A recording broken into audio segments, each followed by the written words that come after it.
ದೇಶೋದ್ಧಾರ. ಇವತ್ತು ದಿವಸ ದೇಶದ ಉದ್ಧಾರ ಇನ್ನೊಂದು ರೀತಿ ಯೋಗವನ್ನು ಮಾಡ್ತಾ ಇದೆ ಅಂತಂದರೆ ಅದಕ್ಕೆ ನಾವು ಹೆಮ್ಮೆ ಪಡಬೇಕು. ನಮ್ಮ ದೇಶ ವಿಶ್ವಗುರು ಆಗೋದಕ್ಕೆ ಎಷ್ಟು ಬೇಗ ಧಾಪನ್ನು ಹಾಕ್ಕೊಂಡು ಹೋಗ್ತಾ ಇದೆ ಅಂತಂದರೆ ಅದಕ್ಕೆ ನಾವೆಲ್ಲರೂ ಸಹಕಾರವನ್ನು ಕೊಡಬೇಕು. ನಾವೆಲ್ಲರೂ ಅದು ಮಾಡೋಣ. ಇವತ್ತು ನಾವು ನಮ್ಮ ಕೈಯಿಂದ ನಾನು ಕೈಗೆ ಇಡ್ತೀನಿ, ನೀವು ನಿಮ್ಮ ಬಲಗೈಯನ್ನು ನೀಡಿ ಹೀಗೆ ಕೊಡಿ. ನಾನು ಈ ದಿನ ಯೋಗವನ್ನು ಹೇಳಿ ನಾನು ಹೇಳ್ಕೊಟ್ಟಿದ್ದು, ನಾನು ಈ ದಿನ ಯೋಗವನ್ನು ಮಾಡಿದ್ದೇನೆ, ಯೋಗದಿಂದ ಸಾಕಷ್ಟು ಕಲಿತಿದ್ದೇನೆ. ನಾನು ನನ್ನಲ್ಲಾಗಲಿ ನನ್ನ ಮನೆಯಲ್ಲಾಗಲಿ ಯೋಗವನ್ನು ಹೇಳಿಕೊಡ್ತೀನಿ, ಯೋಗದಲ್ಲಿ ನಡೀತೇನೆ. ಸಚ್ಚಾರಿತ್ರಗಳಾಗಿ ನಮ್ಮ ಜೀವನವನ್ನು ನಡೆಸೋದಕ್ಕೆ ಪ್ರಯತ್ನ ಮಾಡ್ತೇನೆ. ವಿಷ ಪದಾರ್ಥಗಳಾದಂತಹ ಉಪ್ಪು, ಸಕ್ಕರೆ, ಮೈದಾ ನಾವು ಮುಟ್ಟೋದಿಲ್ಲ ಅಂತ ಹೇಳಿ ದೇವಿ ಗಾಯತ್ರಿ ಹಾಗೂ ಚಾಮುಂಡೇಶ್ವರಿ ಎದುರುಗಡೆ ಗುರುಗಳಿಗೆ ಮಾತು ಕೊಡ್ತಾ ಇದ್ದೇನೆ. ಕೈ ಕೆಳಗಡೆ ಬಿಡಿ, ಹೇಳಿ. ಸಂಗತ್ಯತ್ವಂ ಸಂವದತ್ವಂ ಸಂಗೋ ಮನಾಂತಿ ಜಾನತಾ ದೇವಾಭಾಗಂ ಯಥಾ ನಿದ್ರಂ ಸಂಗೋ ಮನಾಂತಿ ಜಾನತಾ.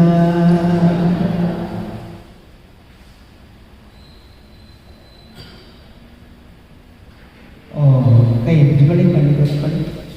ಈಗ ಕಡೆಯ ಹಂತದಲ್ಲಿ ಪಾಪ ಸುಮಾರು 1-2 ಕಾಲ 6:30ಗೆ ನಾವು ಸ್ಟಾರ್ಟ್ ಮಾಡಿದ್ದೀವಿ. 7:30 ಆಯಿತು. ಇಲ್ಲ, ಗಣೇಶ್ ಗೌಡರು ನಮ್ಮ ಜೊತೆಯಲ್ಲಿ ಕೊಟ್ಟಿದ್ದಾರೆ. ಅವರಿಗೆ ಎಷ್ಟು ಥ್ಯಾಂಕ್ಸ್ ಹೇಳಿ ಸಾಲಲ್ಲ. ಎಷ್ಟೋ ಜನ ಆಮೇಲೆ ಬರ್ತೀವಿ ಅಂತ ಹೊರಟೋಗ್ತಾರೆ, ಆದರೆ ಇವರು ಕೂತ್ಕೊಂಡಿದ್ದಾರಲ್ಲ ಅದಕ್ಕೆ ಒಂದು ತುಂಬ ಧನ್ಯವಾದಗಳು ನಮ್ಮೆಲ್ಲರ ಪರವಾಗಿ. ಆತ ಸಾಮಾನ್ಯವಾದಂಥ ವ್ಯಕ್ತಿ ಅಲ್ಲ, ನೋಡೋದಕ್ಕೆ ಹೀಗಿದ್ದಾರೆ. ಎಷ್ಟು ಕೆಲಸವನ್ನು ಸಮಾಜಮುಖಿಯಾಗಿ ಮಾಡ್ತಾ ಇದ್ದಾರೆ ಅಂತಂದರೆ ನಾವು ಯೋಚನೆ ಮಾಡೋಕ್ಕೂ ಸಾಧ್ಯ ಇಲ್ಲ. ಅವ್ರು ಮಾಡೋ ಕೆಲಸ ಗೊತ್ತೇ ಆಗಲ್ಲ. ಸಮಾಜದಲ್ಲಿರ್ತಕ್ಕಂಥ ಎಲ್ಲೋ ಎಲೆಮರೆ ಕಾಯಿಗಾಗಿ ಕೆಲಸ ಮಾಡ್ತಾ ಇರ್ತಕ್ಕಂಥ ವ್ಯಕ್ತಿಗಳನ್ನ ಹುಡುಕಿ ಆರಿಸ್ಕೊಂಡು ಬರ್ತಾರೆ. ವರ್ಷಕ್ಕೆ 2 ಬಾರಿ ಒಂದು ಫಂಕ್ಷನ್ ಮಾಡ್ತಾರೆ. ಆ ಆರಿಸ್ಕೊಂಡ್ಬಂದಂತಹ ವ್ಯಕ್ತಿಗಳು ತುಂಬ ಸಮಾಜ ಕೆಲಸ ಮಾಡ್ತಾ ಇರ್ತಕ್ಕಂಥವ್ರು. ಈಗ ನಾವು ಬೀದಿ ಗುಡಿಸೋರು ಅಂದ್ಬಿಡ್ತೀವಿ, ಅಲ್ಲ, ಅವರಿಗೆ ಕರ್ಮಚಾರಿಗಳು ಅಂತ ಹೇಳಿ ಅವ್ರನ್ನ ಕರ್ಕೊಂಡು ಬರ್ತಾರೆ.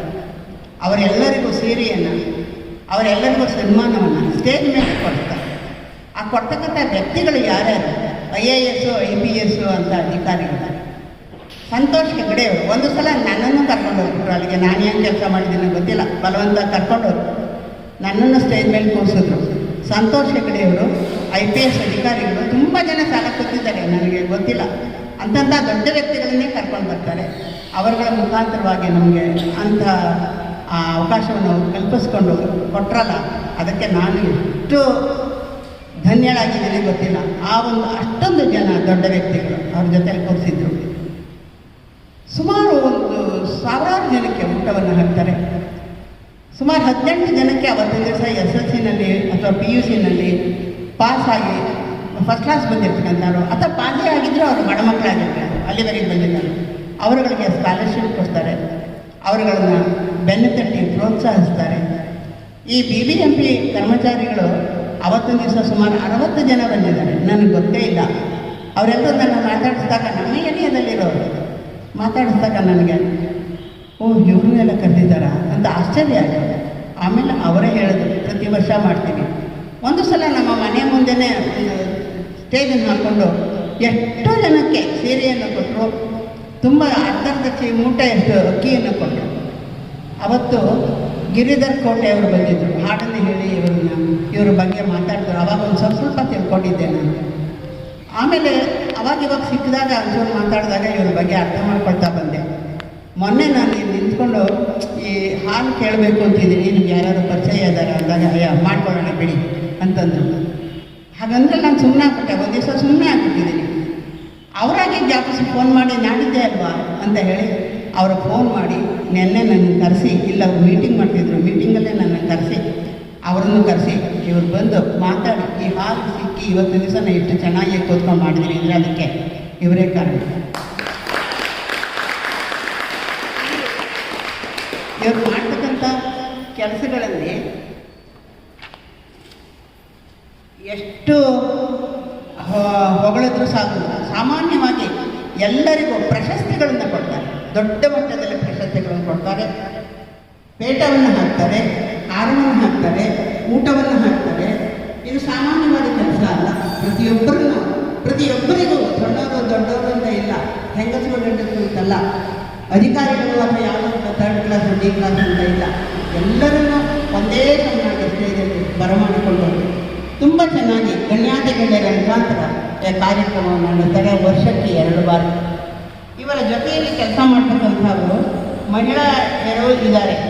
ಅವರು ನಾಗಲಕ್ಷ್ಮಿ ಚೌಧರಿಯಿಂದ ಮಹಿಳಾ ಆಯೋಗದಿಂದ ಬರ್ತಾರೆ, ಅಧ್ಯಕ್ಷರಾಗಿದ್ದಾರೆ. ಇನ್ನೊಬ್ಬರು ಬಸವರಾಜ ಮಾಲ್ವಿತಿ, ಅವರು ಲಕ್ಷ್ಮೀಪತಯ್ಯ. ಇವರುಗಳು ಇನ್ನೂ ಸಾಕಷ್ಟು ಜನ ನಾನು ಕೇಳಿ ಸಾಧ್ಯವಷ್ಟು ಬರ್ಕೊಂಡಿದ್ದೀನಿ. ಹೇಳಕ್ಕೆ ಹೋದರೆ ಅಗಣ್ಯ, ಹೇಳೋಕ್ಕಾಗಲ್ಲ, ಅಷ್ಟೊಂದು ಕೆಲಸವನ್ನು ಮಾಡ್ತಾರೆ. ಇವ್ರು ಮಾಡೋ ಕೆಲಸ ಏನು ಗೊತ್ತಾ? ಕಾರ್ ತೊಳೆಯೋ ಕೆಲಸ. ಇವರು ಬಾಡಿಗೆ ಮನೆಯಲ್ಲಿದ್ದಾರೆ, ಕಾರನ್ನು ತೊಳಿತಾರೆ. ಅದರಿಂದ ಬಂದ ಸಂಪಾದನೆಯಲ್ಲಿ ಮನೆಯಲ್ಲಿ ಮಕ್ಕಳನ್ನು ಸಂಸಾರವನ್ನು ನಿಭಾಯಿಸಿಕೊಂಡು ಎಲ್ಲ ಜನರ ಗಣ್ಯಾತಿ ಗಣ್ಯರನ್ನು ಚೆನ್ನಾಗಿ ಇಟ್ಕೊಂಡಿದ್ದಾರೆ. ಅವರ ಸಹಕಾರದಿಂದ ಸಮಾಜ ಸೇವೆಯನ್ನು ಮಾಡ್ತಾ ಇದ್ದಾರೆ.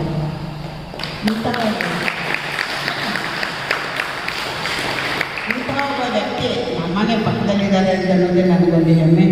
ನನಗೊಂದು 2 ಕೈ ಜಾಸ್ತಿ ಬಂದಾಗ ತುಂಬ ಖುಷಿಯಾಗಿ, ನಾನು ಸುಮ್ಮನೆ ಸಿಗದೇ ಇದ್ರೆ ಅಲ್ಲಿ ಜಾಗ ಇದೆಯಲ್ಲ, ಸಾಯಂಕಾಲ ಹೋಗೋದು ಮಕ್ಕಳು ಕರ್ತಿದ್ದೆ, ಕ್ಲೀನ್ ಮಾಡೋಣ ಅಲ್ಲಿಗೆ ಬಂದ್ರಪ್ಪ ಅಂತ. ನೆನ್ನೆ ಮಳೆಯೂ ಬಂತು.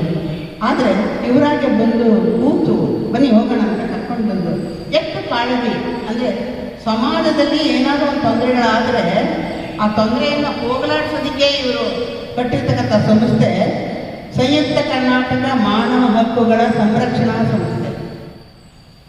ಈ ಸಂಸ್ಥೆಯ ಸಂಸ್ಥಾಪಕರು ಇವರೇ, ರಾಷ್ಟ್ರಾಧ್ಯಕ್ಷರು ಇವರು. ಇಡೀ ಕರ್ನಾಟಕದ ಸ್ಟೇಟಲ್ಲಿ ಎಲ್ಲ ಕಡೆಯಲ್ಲೂ ಈ ಸಂಸ್ಥೆ ಇದೆ. ಅದರಲ್ಲಿ ಇದು ನಂಬರ್ 1 ಅಂತೆ. ಅಷ್ಟು ಕೆಲಸವನ್ನು ಇವರು ಮಾಡ್ತಾ ಇದ್ದಾರೆ. ಎಲ್ಲ ಕಡೆಯಲ್ಲೂ ಆ್ಯಕ್ಟಿವಿಟಿ ಆಗಿ ಎಲ್ಲ ಯಾವುದಾದ್ರು ಒಂದು ಸಂಸಾರದಲ್ಲಿ ಪ್ರಾಬ್ಲಮ್ ಆಗಿದೆ ಅದನ್ನು ಸರಿ ಮಾಡ್ತಾರೆ. ಸಮಾಜದಲ್ಲಿ ಇನ್ನೇನೋ ಒಂದು ಪ್ರಾಬ್ಲಮ್ ಆಗಿದೆ ಅದಕ್ಕೆ ಅವ್ರು ಸರಿ ಮಾಡ್ತಾರೆ. ಯಾವುದೇ ರಾಜಕೀಯ ಸೇರಿಲ್ಲ, ಸ್ವತಃ ಅವರೊಬ್ಬರೇ ನಿಂತ್ಕೊಂಡು ಕೆಲಸವನ್ನು ಮಾಡ್ತಾರೆ. ಇವರ ಜೊತೆಗೆ ಅವರ ಸ್ನೇಹಿತರಿದ್ದಾರೆ, ಬನ್ನಿ ತಂದು ಬರ್ತಾರಂತೆ, ಕೆಲಸ ಮಾಡ್ತಾರಂತೆ. ಎಷ್ಟು ಆಶ್ಚರ್ಯ ಆಗುತ್ತೆ ನಿಜವಾಗ್ಲೂ. ಇಂಥ ವ್ಯಕ್ತಿಗಳು ಇರೋದ್ರಿಂದನೇ ಬಹುಶಃ ಈ ನಮ್ಮ ದೇಶ ಇಷ್ಟು ಮಟ್ಟಿಗಾದ್ರೂ ನಡೀತಾ ಇದೆಯೋ ಅಂತ ಅನಿಸುತ್ತೆ. ಹೇಗೆ ಒಬ್ಬೊಬ್ಬರು ಇಬ್ಬರು ವ್ಯಕ್ತಿಗಳು ಇಂಥವ್ರು ಒಂದೊಂದು ಏರಿಯಾದಲ್ಲಿ ಇದ್ರೆ ಸಾಕು, ನಮ್ಮ ದೇಶ ಅಥವಾ ಅಟ್ಲೀಸ್ಟ್ ನಮ್ಮ ಬೆಂಗಳೂರು ನಗರ ಶುದ್ಧವಾಗುತ್ತೆ, ಚೊಕ್ಕಟವಾಗುತ್ತೆ. ಬೆಂಗಳೂರು ನಗರದಲ್ಲಿ ನಾವು ಆರಾಮಾಗಿರೋದಕ್ಕೆ ಸಾಧ್ಯ ಆಗುತ್ತೆ ಅಂತ ಅನ್ಕೋತೀನಿ. ಇವತ್ತು ದಿವಸ ನಾನು ಕರ್ನಾಟಕಕ್ಕೆ ಬಂದು ದೀಪ ಪ್ರಜ್ವಲನೆಯನ್ನು ಮಾಡಿದ್ದಾರೆ, ಉದ್ಘಾಟನೆಯನ್ನು ಮಾಡಿದ್ದಾರೆ. ಇದು ಅನೂಚಾನವಾಗಿ ನಡೆಯಿರಿ. ಈ ಒಂದು ಜಾಗ ನನಗೆ ಸಿಗ್ತಾ ಇರಲಿ, ಇನ್ನೂ ಹೆಚ್ಚು ಹೆಚ್ಚು ಜನರನ್ನು ಮುಂದೆ. ನನಗೆ ಪುರ್ಸೊತ್ತಾಗಲಿಲ್ಲ, ಪಾಂಪ್ಲೆಟ್ಸ್ ಎಲ್ಲ ಹಂಚಿದೆ, ಇನ್ನಷ್ಟು ಜನರನ್ನು ಸೇರಿಸ್ತಾ ಇದ್ದೆ. ಅವರನ್ನ ನೋಡ್ತಕ್ಕಂಥ, ಅವ್ರ ಮಾತನ್ನು ಕೇಳ್ತಕ್ಕಂಥ ಅದೃಷ್ಟ ಎಷ್ಟೋ ಜನಕ್ಕೆ, ಇವರ ಅಕ್ಕಪಕ್ಕದಲ್ಲಿರೋರಿಗೆ ಎಷ್ಟೋ ಜನ ಗೊತ್ತಿಲ್ಲ. ಈಗ ನನಗೆ ಗೊತ್ತಿಲ್ಲ ಹಾಗಾಗಿತ್ತು ಅಂತ. ಹಾಗೆ ಅವರ ಪರಿಚಯವನ್ನು ಮಾಡಿಸಬೇಕಾಗಿತ್ತು. ಮುಂದಿನ ವರ್ಷ ಒಂದು ನಿಮಿಷ, ಇನ್ನೊಂದು ನಿಮಿಷ ಎಲ್ಲ ಮುಗಿಸ್ತೀನಿ. ಎಲ್ಲ ಜನತೆಗೂ ಇವರ ಪರಿಚಯವನ್ನು ಮಾಡಿಕೊಡ್ಬೇಕು, ಇವರನ್ನು ಪರಿಚಯಿಸಬೇಕು ಅನ್ನೋದೇ ನನ್ನ ಆಸೆ. ಮುಂದಿನ ವರ್ಷ ಇದನ್ನು ನೂತನ ನಡೆಸ್ಕೊಂಡು ಹೋಗೋಣ. ಇವತ್ತು ಸಾಕಷ್ಟಾಗಿ ಮಾಡಿದ್ದೀವಿ, ಅದಕ್ಕೆ ನೀವೆಲ್ಲ ನೀವಿಲ್ಲದೆ ಇದ್ರೆ ಇದು ಸಾಧ್ಯ ಇಲ್ಲ. ಅವರ ಸಹಾಯ ಬೇಕಿತ್ತು, ನಾನೊಬ್ಬಳಿಂದ ಏನೂ ಆಗಲ್ಲ, ನೀವುಗಳು ಬೇಕು. ಯೋಗಾಭ್ಯಾಸಗಳು, ಯೋಗ ಸಾಧಕರು, ಯೋಗವನ್ನು ಇಷ್ಟಪಡ್ತಕ್ಕಂಥವ್ರು, ದೇಹ ಆರೋಗ್ಯ ಇಟ್ಕೋಬೇಕು ಅಂತಕ್ಕಂಥವ್ರು ಅಟ್ಲೀಸ್ಟ್ ಬಂದರೆ ತುಂಬ ಚೆನ್ನಾಗಿರುತ್ತೆ, ನಮ್ಮ ಸಮಾಜ ಬೆಳೆಯುತ್ತೆ ಅಂತ ಆಶಿಸ್ತಾ ಎಲ್ರಿಗೂ ಆ ದೇವಿ ಒಳ್ಳೆ ಮಾತನ್ನು, ಬುದ್ಧಿಯನ್ನು ಕೊಡಲಿ ಅಂತ ಕೇಳ್ಕೊಳ್ತಾ ನನ್ನ ಮಾತನ್ನು